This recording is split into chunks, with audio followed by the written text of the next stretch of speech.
K Gangavaram మండలం సత్యవాడ గ్రామంలో పశుసంవర్ధక శాఖ ఆధ్వర్యంలో ఏర్పాటు చేసిన పశు ఆరోగ్య వైద్య శిబిరాన్ని రాష్ట్ర మంత్రి వాసంశెట్టి సుభాష్ ప్రారంభించారు.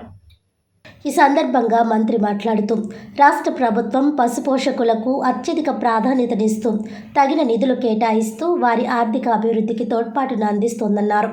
పశువుల ఆరోగ్యానికి, ఉత్పాదకతను పెంచడానికి, వ్యాధులను నియంత్రించడానికి, పశు పోషణ ఖర్చులు తగ్గించడానికి, పశుసంవర్ధక సేవలను పశు పోషకులకు మరింత చేరువ చేయడానికి జనవరి 31 వరకు అన్ని గ్రామాల్లో పశు ఆరోగ్య శిబిరాలు, అవగాహన సదస్సులు నిర్వహించడం జరుగుతోందని, పశు పోషకులందరూ వీటిని సద్వినియోగం చేసుకోవాలని అన్నారు. ఈ ఉచిత పశు ఆరోగ్య శిబిరాలలో తేలికపాటి శస్త్రచికిత్సలు, గర్భకోశ వ్యాధులకు పరీక్షలు నిర్వహించి తగు వైద్యం అందించడం, ఎదలో ఉన్న పశువులను గుర్తించి కృత్రిమ గర్భధారణ చేయడం, చూడి పరీక్షలు నిర్వహించి శాస్త్రీయ సూచనలు ఇవ్వడం లాంటివి చేస్తారని అన్నారు. పాడి పరిశ్రమ అభివృద్ధి చెంది పాల ఉత్పత్తి ఎక్కువగా ఉండాలనే ఉద్దేశ్యంతో రాష్ట్ర ప్రభుత్వం ఈ కార్యక్రమాన్ని నిర్వహిస్తుందన్నారు. పశు ఆరోగ్య సంరక్షణలో భాగంగా అన్ని గ్రామాలలో పశువులకు వ్యాధి నిరోధక టీకాలు ఉచితంగా అందించడం జరుగుతుందని, ఈ అవకాశాన్ని పశు పోషకులు అందరూ సద్వినియోగం చేసుకోవాలని అన్నారు. పశువులు ప్రమాదవశాత్తు మరణించిన ఎడల పశు పోషకులు ఆర్థికంగా నష్టపోకుండా పశువులకు బీమా తీసుకోవాలని అన్నారు. తక్కువ సమయంలో ఎక్కువ మేలుజాతి పెయ్యి దూడలు పుట్టించడం ద్వారా గ్రామాలలో మేలుజాతి పశు సంపదను అభివృద్ధి చేయాలనే ఉద్దేశ్యంతో రాష్ట్ర ప్రభుత్వం పశుసంవర్ధక శాఖ ద్వారా నామమాత్రపు ఫీజుతో లింగ నిర్ధారిత వీర్యాన్ని అందిస్తోందని, పాడి రైతులు ఈ అవకాశాన్ని సద్వినియోగం చేసుకోవాలని అన్నారు. పశు పోషకులకు 70% రాయితీపై పశుగ్రాస విత్తనాలను రాష్ట్ర ప్రభుత్వం అందిస్తుందన్నారు. కార్మిక సంక్షేమ శాఖ మంత్రి వాసంశెట్టి సత్యవాడ గ్రామ ప్రజల తరఫున చిరు సత్కారం. సత్యవాడ గ్రామం అంటే అందరూ రైతు సోదరులకు అందరికీ కూడా స్వాగతం, సుస్వాగతం అండి. అందరూ కూడా స్టేజ్ దగ్గరకు వచ్చి ఇక్కడ స్టేజ్ దగ్గర ఉన్న చైర్స్ లో ఆశీర్వాదం కోరుచున్నామండి.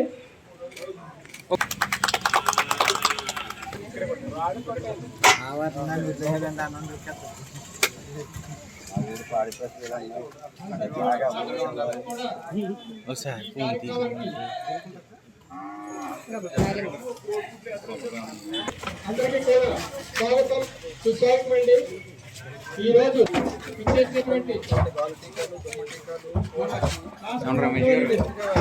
మన స్టేజ్ దగ్గరికి రాలేదే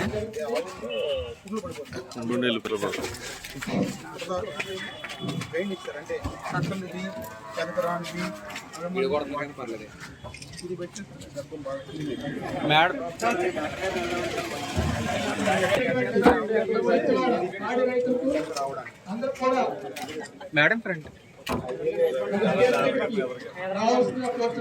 సార్ ఒకసారి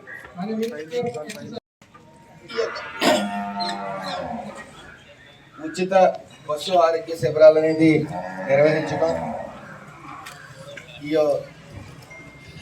పాడి పరిశ్రమ మీద ఎంత చిత్తశుద్ధి ఉందో ఈ యొక్క ఎన్డీఏ కూటమి తెలియజేస్తాం. ఎందుకంటే గత 5 సంవత్సరాల లాంటి శిబిరాలు ఎక్కడ లేవు, చిత్తశుద్ధి లేదు.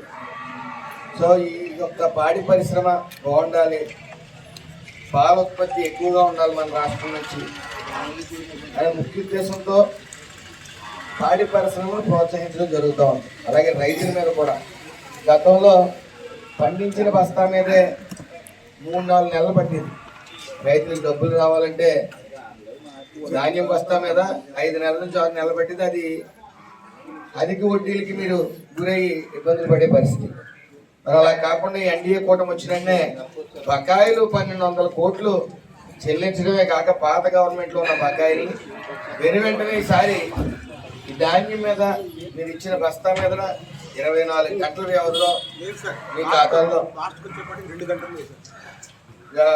2-3 గంటల్లో కూడా పడిన అంటే రైతుల మీద ప్రభుత్వానికి ఉన్న చిత్తశుద్ధి.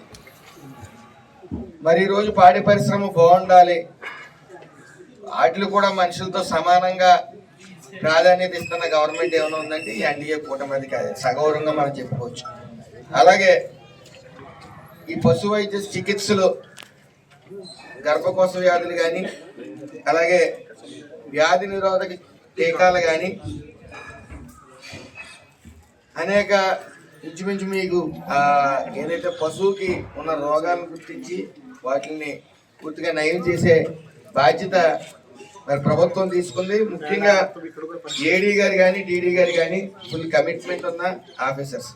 మన అదృష్టం ఆ రకంగా చెప్పవచ్చు. ఎందుకంటే అసలు చరిత్రలో ఎప్పుడు లేని విధంగా రామచంద్రపురం చరిత్రలో మన కొన్ని లంకలో సుమారు ఆరు గేదెలు గొర్రెలు కానీ 42 గొర్రెలు కానీ కొట్టుకుపోతే 2,40,000 వాళ్ళకి నష్టపరిహారం ఇవ్వడం జరిగింది.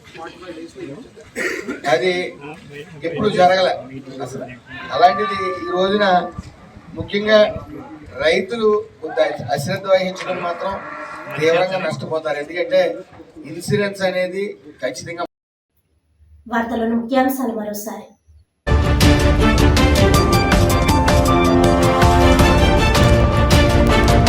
కాకినాడ ప్రభుత్వ సామాన్య ఆసుపత్రి అందరూ సమిష్టిగా కృషి చేయాలి.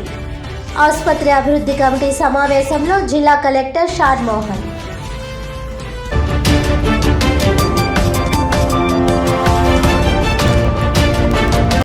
కె గంగవరం మండలం సత్యవాడ గ్రామంలో పశు వైద్య ఆరోగ్య శిబిరం ఏర్పాటు. పశు వైద్య ఆరోగ్య శాఖ సేవలు సద్వినియోగం చేసుకోవాలన్న రాష్ట్ర మంత్రి వాసంశెట్టి సుభాష్.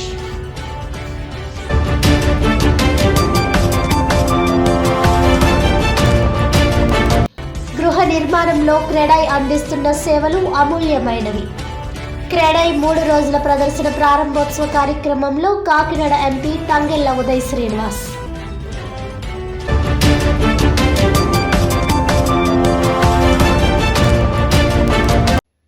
ఈనాటి వార్తలు ఇంతటితో సమాప్తం. తిరిగి వచ్చే బులెటిన్లో మళ్ళీ కలుద్దాం. అంతవరకు సెలవు. నమస్కారం.